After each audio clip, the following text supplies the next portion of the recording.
Alright, I wanted to make one more video in connection to the last one I made, where I told you not to hire a bookkeeper as an accountant.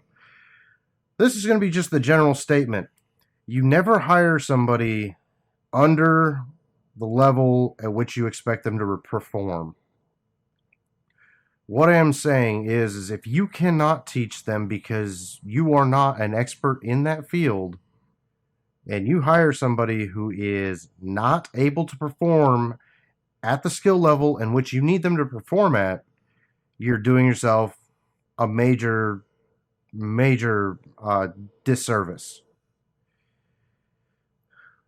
I know I was talking about accountants in the last video, but this one's just going to kind of cover everything else. If you're ever asking yourself, maybe I should talk to a lawyer, you know what you need to do? You need to go down and you need to talk to a lawyer about whatever is the situation, whether it's a contract, whether you're trying to make contracts.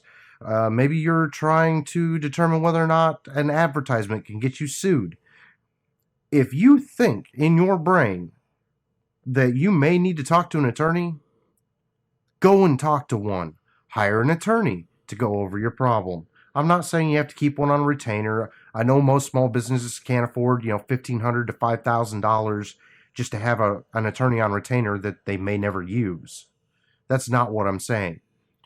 There are dedicated people in business that are there for the simple fact of keeping a business running correct. And that's why small businesses, especially, should outsource. Anything you're not capable of doing on your own should be outsourced to somebody who is capable of doing it. There are inventory companies that will come in and check your inventory for you if you have a very inventory rich business. There are accountants. There are lawyers. There are independent auditors for almost anything. You can find an auditor. And for the other things that may exist, there are agencies such as state agencies, federal agencies, and of the such that would rather you call them and ask them a question than for you to screw it up and they find out later and all of a sudden, you got to go through whatever process they have to get your butt chewed, because that's what's going to happen. Okay, we're going to use one of my analogies here. Construction. You don't hire somebody on to do plumbing if they're not a plumber. You don't hire somebody on to do electrical if they're not an electrician. You don't hire a carpenter on to pour concrete. You don't hire a carpet layer to put up drywall. And I know I'm using this as one of those, just basic analogies, but in every business is the same thing. You wouldn't hire an HR person to do customer service. At least not if you want to stay in business. Not the same thing. You do not hire a salesperson on to do customer service.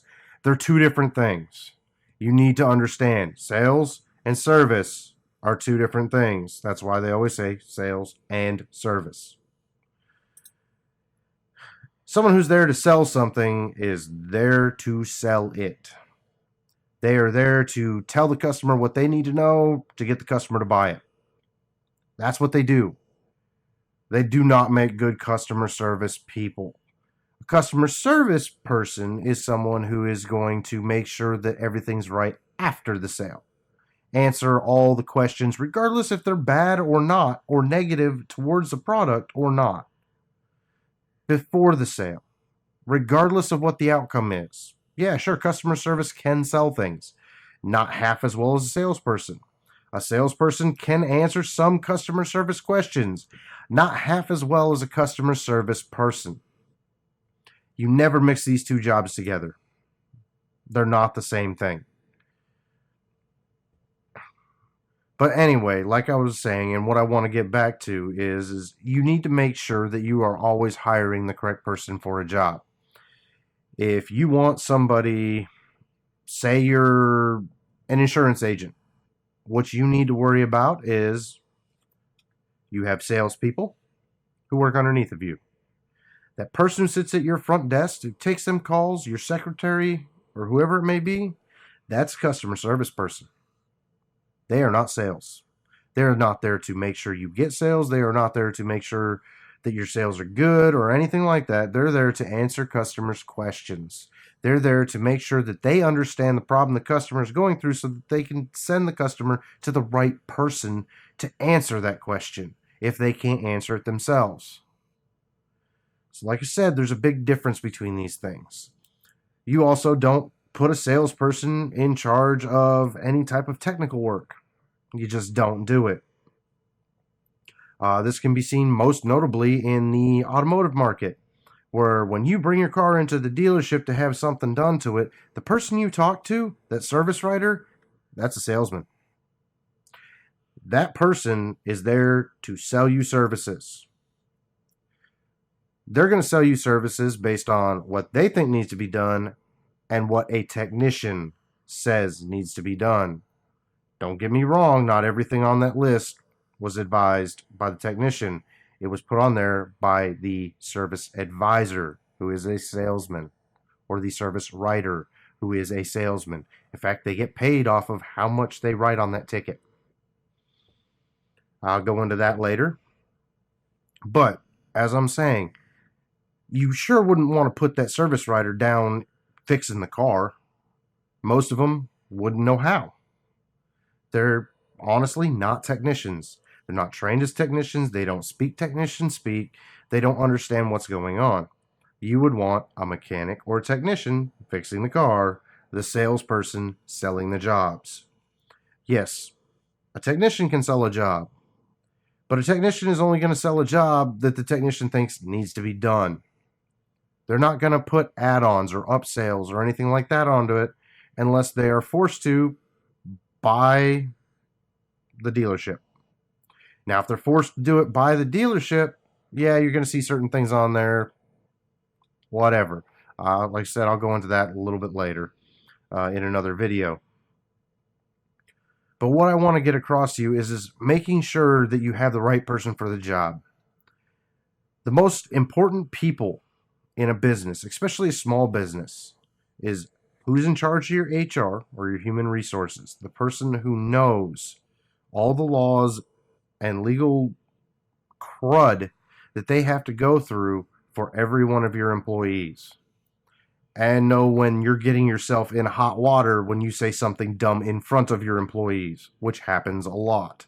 I see that daily from business owners and managers. They don't know that they can't legally say something and whoop, out the mouth it goes. Well, that's what HR is there for. They're there to keep you from getting sued by your employees. Next person who handles money. Yeah, they're always going to be real high on this list. Your accountant, the person who is doing your books.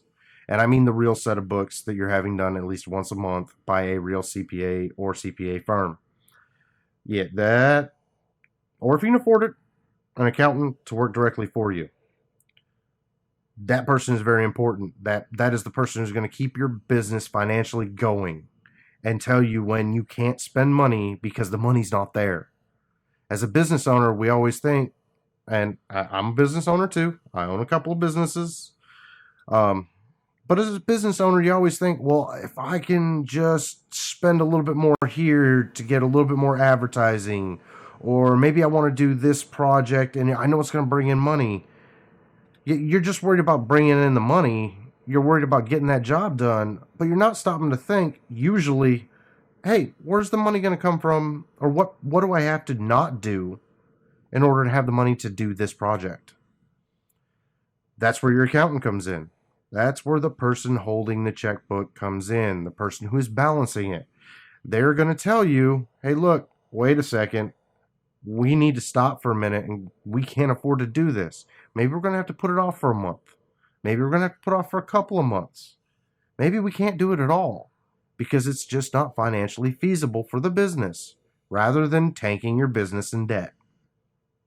Once you take your business down that road of debt, coming back out of it is almost impossible. The third most important person is not you. You're still not that important. It is your manager. Now, occasionally, yes, you're acting as the manager, but it's not you. It is the managerial role. That's the third most important person at all. in your business.